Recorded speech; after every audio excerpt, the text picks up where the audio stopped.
Hey everybody, it's Kurt here with theinternettimemachine.com, and it's that time of year to give you our 2011 best internet marketing tips and ideas so that you can get your website set up to increase the sales funnel, try to get more leads, and hopefully that leads to more sales.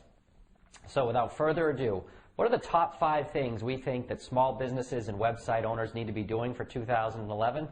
Number 5, mobile. If you're not familiar with these iPhones, smartphones, iPads, you better be, because Steve Ballmer may live the day down that he poo-pooed mobile and said desktop sales are triple or quadruple mobile, so what's the big deal? Well, that trend is not going to continue, and it's only going to get stronger for handheld devices. Now, there's a couple different ways that you can turn your site into mobile. First thing you want to do is check it on a mobile device, a smartphone, an iPad, an iPhone, borrow a friend's. There's even websites online that will show your site how it looks on an iPhone or on a Droid. A couple of ways to do it. You can actually have a separate language like HTML5 written for your site if you want to go full-on mobile and attack that market. Or there's kind of some programming converter tricks that allow your site to remain as is, but it's viewable in mobile. So if you have areas or videos or stuff like that that aren't mobile conducive, it actually kind of changes it and gives the mobile device something to see. So that's something you want to be aggressive on and you want to be aware of, that more and more of your possible leads and people interested in your product are not using a computer with a big wide monitor. They're using small mobile devices. And if your site isn't mobile compatible and doesn't translate well, they're going to go on to the next site. Number 4, nowrelevant.com. It's a new search engine, and the cool thing that they just started doing is as they build their search engine, they allow users to enter their own website or RSS feed that you would like indexed. So you can actually go to nowrelevant.com, put in your website or put in your blog or your RSS feed, and their tech staff will actually look through it. It will run through the algorithm, and if you update your site every day, every other day, it's a search engine that runs on everything about your subject, but just for the last 2 weeks. So you're constantly getting new information. So this is great for bloggers and people that update their sites. Instead of having someone with a static site that reaches page 1 of Google and just sits there, Now Relevant every 14 days drops off a day, picks up a day. And now, instead of waiting for them to come and find you and index you, you can actually put your information in for free and just get free traffic, start getting indexed. Assuming you don't have a spam site or a low quality site or it's not a duplicate content site, they'll actually start indexing your content for keywords and things you write about. Easy way to get page 1 of probably the fastest growing search engine on the internet. Our number 3 tip is Lightbox. If you haven't noticed, Google is going through a transformation right now, and they're basically kicking all the fly-by-night, make-money-quick type sales pages and opportunities out of Google rankings, organic as well as PPC. One of the things you need to look at is, we've always talked about on the Internet Time Machine videos, is collecting user data, getting an email in exchange for something of value, an ebook, a report, a guide, something, a coupon. Well, Lightbox and programming language like that, you take the forced opt-in, as it's called, meaning you go to a website and you're able to view it. What you can do then is put a program called Lightbox, or you can even have someone write your own program, where if someone wants to read your articles or information, a box comes up that's lit up and the sides go dark around the side, hence Lightbox, where then you make your value proposition of opting in, here's our free report, get our newsletter. Here's why it's important to take the forced opt-in off your home page or your landing page. Google is highly against it. They don't want drug dealers and people selling high-end gimmicky products on their site. They want a level playing field. So they're going to penalize you. Now you might say, I'm not doing PPC, I don't care. Well, quality score is what Google ranks your landing page where you send an ad. Now, officially, it doesn't relate to your PR rank. PR rank is what Google gives your page when they're doing it organically. How much relevance does it have? How many people link to it? Are you an authority figure? The more people link to you and like you, the higher up in Google's eyes you go.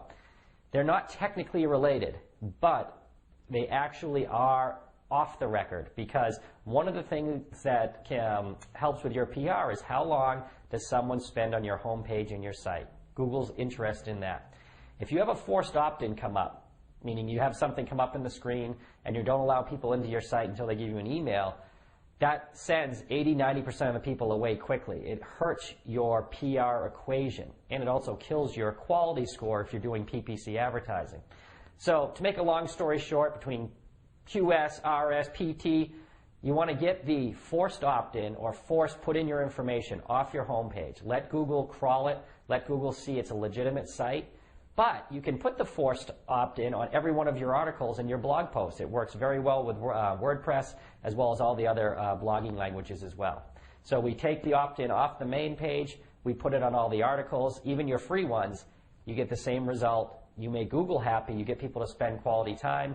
Your PR goes up. Your quality score goes up. And you still get to collect information for anyone that wants to read an article or a post.